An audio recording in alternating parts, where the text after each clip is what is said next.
Génesis, ayer y hoy,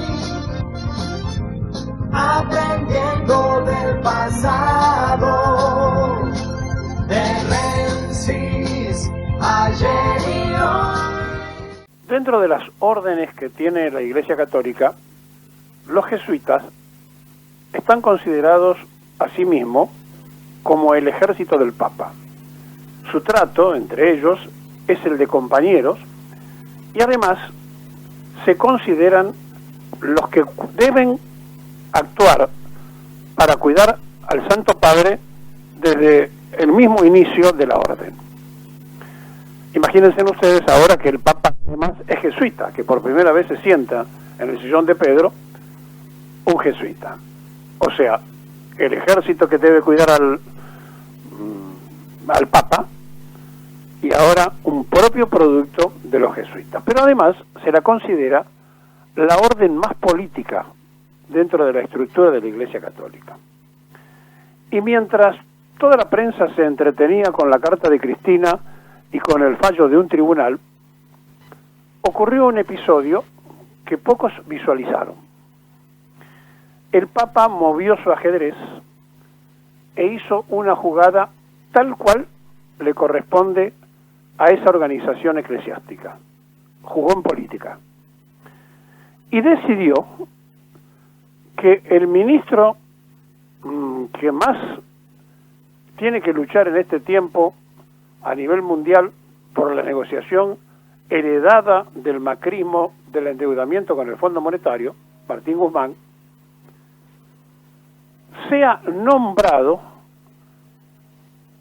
dentro de las estructuras del Vaticano. Esto que parece a simple vista un simple nombramiento al joven ministro de 39 años que nació en La Plata, tiene mucho que ver con el juego político que suelen hacer los jesuitas y que hace el Papa. Y Martín Guzmán será miembro de la Pontificia Academia de Ciencias Sociales. Ustedes preguntarán, ¿qué es esto?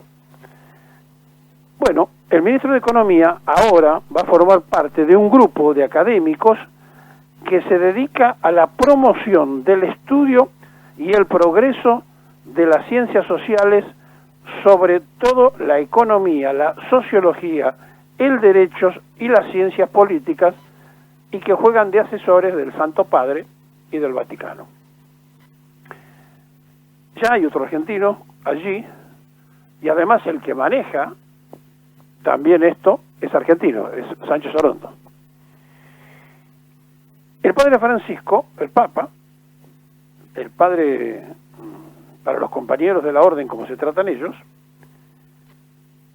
decidió incluirlo.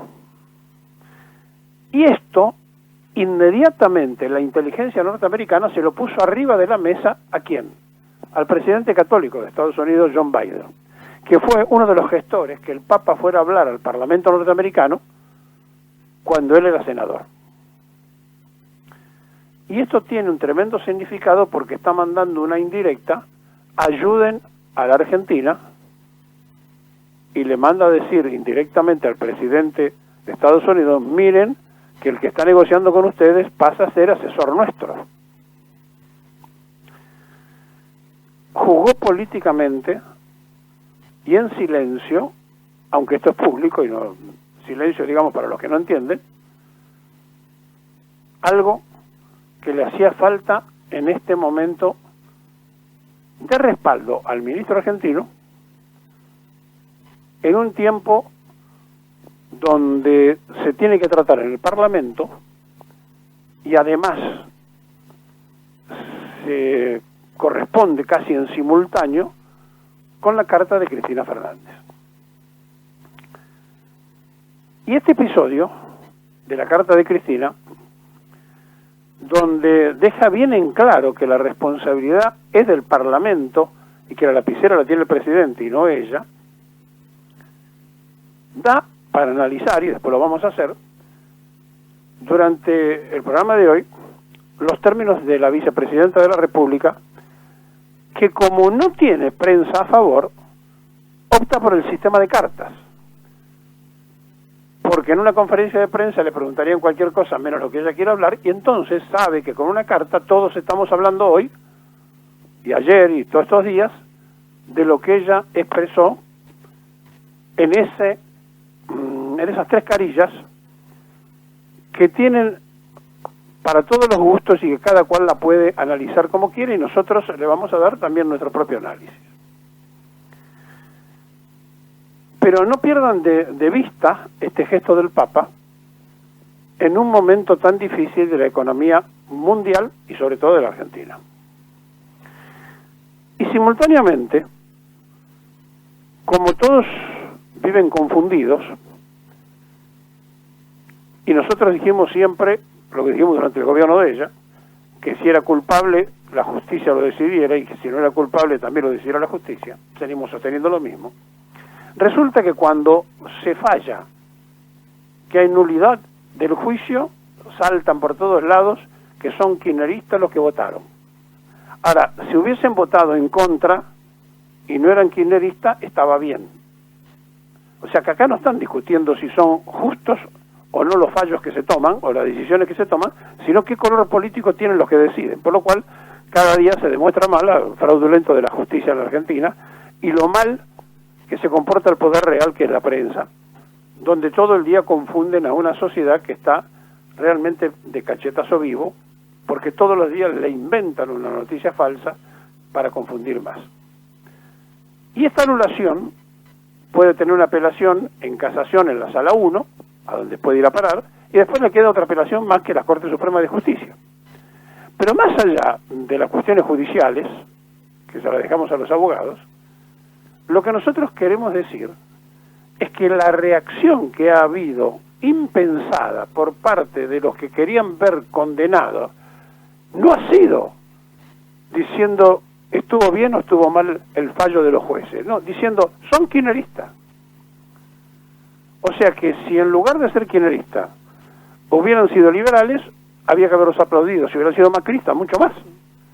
Y entonces, en ese tiempo y en estas cuestiones, repito, sin tomar partido si es inocente o culpable, porque no somos jueces, lo que es evidente es que la justicia en la Argentina actúa por un lado y la prensa condena por el otro.